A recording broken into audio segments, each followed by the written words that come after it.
ಇವತ್ತು ಬೇಳೆ ರಸಮ್ ಹೇಗೆ ಮಾಡ್ಕೊಳ್ಳೋದು ಅಂತ ತೋರಿಸ್ಕೊಡ್ತಾ ಇದ್ದೀನಿ. ಇದು ತುಂಬ ಸುಲಭ ಮಾಡ್ಕೊಳ್ಳೋದಕ್ಕೆ, ತುಂಬ ಟೇಸ್ಟಿಯಾಗೂ ಇರುತ್ತೆ. ಈ ಥರ ಬಿಸಿ ಅನ್ನಕ್ಕೆ ಈ ಥರ ರಸಮ್ಮು ದಿಢೀರಾಗಿ ಮಾಡ್ಕೋಬೋದು. ಇದನ್ನು ಮಾಡ್ಕೊಳ್ಳೋದಕ್ಕೂ ಸುಲಭ. ಇದನ್ನು ಹೇಗೆ ಮಾಡೋದು ಅಂತ ನೋಡೋಣ ಬನ್ನಿ.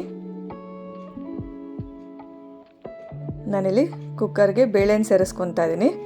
ಈ ಕಪ್ಪಲ್ಲಿ ಒಂದು ಅರ್ಧ ಕಪ್ ಆಗೋಷ್ಟು ಬೇಳೆನ ಹಾಕ್ಕೊತಾ ಇದ್ದೀನಿ. ಈಗ ಒಂದು ಸತಿ ತೊಳ್ಕೊಳ್ಳೋಣ. ನೋಡಿ, ಈಗ ನಾನು ಬೇಳೆನ ತೊಳೆದಿಟ್ಕೊಂಡಿದ್ದೀನಿ. ಇದಕ್ಕೇನೆ ಈಗ ಬೇಳೆ ಬೇಯಷ್ಟು ನೀರನ್ನ ಸೇರಿಸ್ಕೊತಾ ಇದ್ದೀನಿ. ಹಾಗೆ ಟೊಮೊಟೊನ ಸೇರಿಸ್ಕೊತಾ ಇದ್ದೀನಿ. ಒಂದೆರಡು ಟೊಮೊಟೊನ ಈ ಥರ ಸಣ್ಣದಾಗಿ ಕಟ್ ಮಾಡಿ ಸೇರಿಸ್ಕೊಳ್ಳಿ. ನೀವು ನಾಟಿ ಆದರೂ ಸೇರಿಸ್ಕೋಬೋದು, ಫಾರಮ್ ಆದರೂ ಸೇರಿಸ್ಕೋಬೋದು. ನಾನಿಲ್ಲಿ ಫಾರಮ್ ಟೊಮೊಟೊನ ಹಾಕ್ಕೊಂಡಿದ್ದೀನಿ. ಈಗ ಒಂದು 1/4 ಟೇಬಲ್ ಸ್ಪೂನ್ ಆಗೋಷ್ಟು ಅರಿಶಿನ ಹಾಕ್ಕೊಂಡಿದ್ದೀನಿ. ಈಗ ಮುಚ್ಚಳ ಮುಚ್ಚಿ ಒಂದು 3 ವಿಸಿಲ್ ತೊಗೊಳ್ಳೋಣ. ಈಗ ಬಾಣಲಿಗೆ ಒಂದು ಪೌಡ್ರ್ ಮಾಡ್ಕೊಳ್ಳೋಣ, ರಸಮ್ ಪೌಡ್ರು. ಇದಕ್ಕೇನೆ ಧನಿಯಾ ಕಾಳನ್ನ ಸೇರಿಸ್ಕೊತಾ ಇದ್ದೀನಿ, 1 ಟೇಬಲ್ ಸ್ಪೂನ್ ಆಗೋಷ್ಟು. ಹಾಗೆ ಒಂದು 1/4 ಟೇಬಲ್ ಸ್ಪೂನ್ ಆಗೋಷ್ಟು ಮೆಂತ್ಯನ ಹಾಕ್ಕೊತಾ ಇದ್ದೀನಿ. ಹಾಗೆ ಒಣಮೆಣ್ಸಿನ್ಕಾಯಿನ ಹಾಕ್ಕೊತಾ ಇದ್ದೀನಿ, ಒಂದು 6. 1 ಟೇಬಲ್ ಸ್ಪೂನ್ ಆಗೋಷ್ಟು ಜೀರಿಗೆನ ಹಾಕ್ಕೊತಾ ಇದ್ದೀನಿ. ಹಾಗೆ ಒಂದು ಅರ್ಧ ಟೇಬಲ್ ಸ್ಪೂನ್ ಆಗೋಷ್ಟು ಕಾಳು ಮೆಣಸನ್ನ ಹಾಕ್ಕೊತಾ ಇದ್ದೀನಿ. ಈಗ ಇದನ್ನೆಲ್ಲ ಸಣ್ಣ ಉರಿಯಲ್ಲೇ ಚೆನ್ನಾಗಿ ಹುರ್ಕೋಬೇಕು. ನೀವು ಬೇಕಾದರೆ ಬ್ಯಾಡಗೆ ಮೆಣಸಿನ್ಕಾಯಿನೂ ಹಾಕ್ಕೋಬೋದು. ಇದನ್ನು ಬೇಕಾದರೆ ಒಂದು 4 ಖಾರದ ಮೆಣಸಿನ್ಕಾಯಿ ಹಾಕ್ಕೊಂಡು ಬ್ಯಾಡಗೆ ಮೆಣಸಿನ್ಕಾಯಿ ಒಂದು 2 ಹಾಕ್ಕೊಂಡ್ರೂ ಕಲರ್ ಚೆನ್ನಾಗಿ ಬರುತ್ತೆ. ನಾನಿಲ್ಲಿ ಬರೀ ಖಾರಕ್ಕೆ ಮಾತ್ರ ಯೂಸ್ ಮಾಡ್ತಾಯಿದ್ದೀನಿ. ಒಂದು 5-6 ಮೆಣಸಿನ್ಕಾಯಿ ಹಾಕ್ಕೊಂಡು ಮಾಡ್ಕೊಳ್ಳಿ. ನೋಡಿ, ಈ ಥರ ಸ್ಲಿಮ್ಮಲ್ಲೇ ಇಟ್ಕೊಂಡು ಚೆನ್ನಾಗಿ ಹುರ್ಕೋಬೇಕು. ಇದನ್ನು ಪೌಡ್ರ್ ಮಾಡ್ಕೊಳ್ಳೋಣ ತಣ್ಣಗಾದ್ಮೇಲೆ. ಈಗ ಪಾತ್ರೆನ ಕಾಯಕ್ಕೆ ಇಟ್ಕೊಂಡಿದ್ದೆ, ಅದಕ್ಕೇ ಒಂದು 3 ಟೇಬಲ್ ಸ್ಪೂನ್ ಆಗೋಷ್ಟು ಎಣ್ಣೆನ ಸೇರಿಸ್ಕೊತಾ ಇದ್ದೀನಿ. ನೋಡಿ, ಎಣ್ಣೆ ಕಾಯ್ತಾ ಇದೆ. ಇದಕ್ಕೇ ಈಗ ಸಾಸಿವೆನ ಹಾಕ್ಕೊತೀನಿ, ಒಂದು ಅರ್ಧ ಟೇಬಲ್ ಸ್ಪೂನ್ ಆಗೋಷ್ಟು. ಹಾಗೆ ಒಂದು ಸ್ವಲ್ಪ ಕರಿಬೇವನ್ನ ಹಾಕ್ಕೊತಾ ಇದ್ದೀನಿ. ನೋಡಿ, ಈಗ ಕರಿಬೇವೆಲ್ಲ ಚೆನ್ನಾಗಿ ಫ್ರೈ ಆಗ್ತಾ ಇದೆ. ಈಗ ನಾನು ಬೆಳ್ಳುಳ್ಳಿನ ಸೇರಿಸ್ಕೊತಾ ಇದ್ದೀನಿ.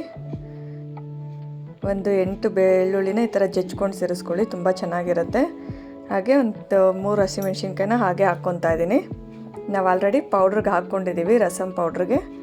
ಈಗ ನಾನು ಒಗ್ಗರಣೆಗೆ 1-2 ಹಾಕ್ಕೊಂಡಿದ್ದೀನಿ. ಈಗ ನೋಡಿ, ಬೆಳ್ಳುಳ್ಳಿ ಎಲ್ಲ ಚೆನ್ನಾಗಿ ಫ್ರೈ ಆಗ್ತಾ ಇದೆ. ಈಗ ಒಂದು ಸ್ವಲ್ಪ ಹಿಂಗನ್ನು ಸೇರಿಸ್ಕೊತಾ ಇದ್ದೀನಿ. ಈಗ ಎಲ್ಲ ಒಂದು ಸತಿ ಮಿಕ್ಸ್ ಮಾಡ್ಕೊಳ್ಳೋಣ.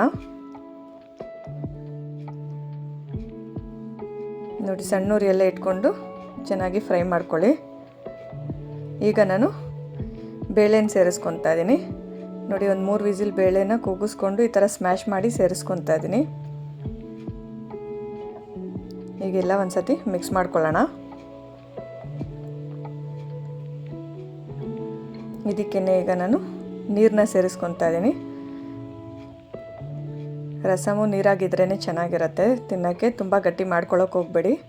ಈಗ ಇದಕ್ಕೆ ಹುಣಸೆಹಣ್ಣು ರಸನ ಹಾಕ್ಕೊತಾ ಇದ್ದೀನಿ. ಒಂದು ಚಿಕ್ಕ ನಿಂಬೆಹಣ್ಣು ಗಾತ್ರದ ಹುಣಸೆಹಣ್ಣ ನೆನೆಸಿ ಈ ಥರ ಕಿವುಚಿ ರಸನ ಮಾತ್ರ ಹಾಕ್ಕೊಂಡಿದ್ದೀನಿ. ನೋಡಿ, ಈಗ ಇದಕ್ಕೇ ಈಗ ನಾನು ರಸಮ್ ಪೌಡ್ರನ್ನ ಸೇರಿಸ್ಕೊತಾ ಇದ್ದೀನಿ, 1-2 ಟೇಬಲ್ ಸ್ಪೂನ್ ಆಗೋಷ್ಟು. ಇದನ್ನು ನಾವೇ ಆಗಲೇ ಹುರ್ಕೊಂಡ್ವಲ್ಲ, ಧನಿಯಾ ಕಾಳೆಲ್ಲ, ಮೆಂತ್ಯ ಮತ್ತು ಒಣಮೆಣ್ಸಿನ್ಕಾಯಿ ಎಲ್ಲ ಹಾಕ್ಕೊಂಡು ಹುರ್ಕೊಂಡ್ವಲ್ಲ, ಅದನ್ನು ಪೌಡ್ರ್ ಮಾಡಿ ಇಟ್ಕೊಂಡಿದ್ನಲ್ಲ, ಅದನ್ನು 2 ಟೇಬಲ್ ಸ್ಪೂನ್ ಆಗೋಷ್ಟು ಸೇರಿಸ್ಕೊತಾ ಇದ್ದೀನಿ. ನಮ್ಮ ಪೌಡ್ರ್ ಮಾಡ್ಕೊಳಕ್ಕಾಗಲಿಲ್ಲ ಅಂದರೆ ಬೇಕಾದರೆ ರೆಡಿಮೇಡಾಗಿ ಸಿಗುತ್ತಲ್ಲ ಅಂಗಡಿದು, ಅದನ್ನೇ 1-2 ಟೇಬಲ್ ಸ್ಪೂನ್ ಆಗೋಷ್ಟು ಹಾಕ್ಕೊಳ್ಳಿ, ಸಾಕಾಗತ್ತೆ. ಈಗ ರುಚಿಗೆ ತಕ್ಕಷ್ಟು ಉಪ್ಪನ್ನ ಸೇರಿಸ್ಕೊಂಡಿದ್ದೀನಿ. ಈಗೆಲ್ಲ ಒಂದು ಸತಿ ಮಿಕ್ಸ್ ಮಾಡ್ಕೊತಾ ಇದ್ದೀನಿ. ಇದನ್ನು ಚೆನ್ನಾಗಿ ಕುದಿಯೋಕ್ಕೆ ಬಿಡೋಣ 1-2 ನಿಮಿಷಗಳ ಕಾಲ. ನೋಡಿ, ಈಗ ರಸಮು ಕುದಿಯೋಕ್ಕೆ ಸ್ಟಾರ್ಟ್ ಆಗಿದೆ. ಈಗ ಇದಕ್ಕೇ ಅರಿಶಿನ ಪುಡಿನ ಸೇರಿಸ್ಕೊತಾ ಇದ್ದೀನಿ, ಒಂದು 1/4 ಟೇಬಲ್ ಸ್ಪೂನ್ ಆಗೋಷ್ಟು. ಹಾಗೆ ಒಂಚೂರು ಬೆಲ್ಲನ ಹಾಕ್ಕೊಂಡಿದ್ದೀನಿ. ಈಗ ನೋಡಿ, ಬೆಲ್ಲ ಕರಗೋ ಗಂಟನೂ ಚೆನ್ನಾಗಿ ತಿರುಗಿಸ್ಕೊಳ್ಳಿ. ಇದು ತುಂಬ ಚೆನ್ನಾಗಿ ಬರುತ್ತೆ, ತುಂಬ ಟೇಸ್ಟಿಯಾಗೂ ಇರುತ್ತೆ. ಖಂಡಿತ ಒಂದು ಸತಿ ಟ್ರೈ ಮಾಡಿ ನೋಡಿ. ನೋಡಿ ಈಗ ಚೆನ್ನಾಗಿ ಕುದ್ದು ರಸಮು ರೆಡಿಯಾಗಿದೆ. ಈಗ ಲಾಸ್ಟಲ್ಲಿ ನಾನು ಕೊತ್ತಂಬರಿನ ಹಾಕ್ಕೊತಾ ಇದ್ದೀನಿ. ನೋಡಿ ಈಗೆಲ್ಲ ಒಂದು ಸತಿ ಮಿಕ್ಸ್ ಮಾಡ್ಕೊಳ್ಳೋಣ. ಇದೇ ಥರ ಸಿಂಪಲ್ ರೆಸಿಪಿಗಾಗಿ ನನ್ನ ಚಾನಲ್ನ ಫಾಲೋ ಮಾಡ್ಕೊಳ್ಳಿ. ಈ ವಿಡಿಯೋ ಇಷ್ಟ ಆಗಿದರೆ ಲೈಕ್ ಮಾಡಿ, ಹಾಗೆ ನನ್ನ ಚಾನಲ್ನ ಸಬ್ಸ್ಕ್ರೈಬ್ ಮಾಡ್ಕೊಂಡು ಹೀಗೆ ಸಪೋರ್ಟ್ ಮಾಡ್ತಾಯಿರಿ.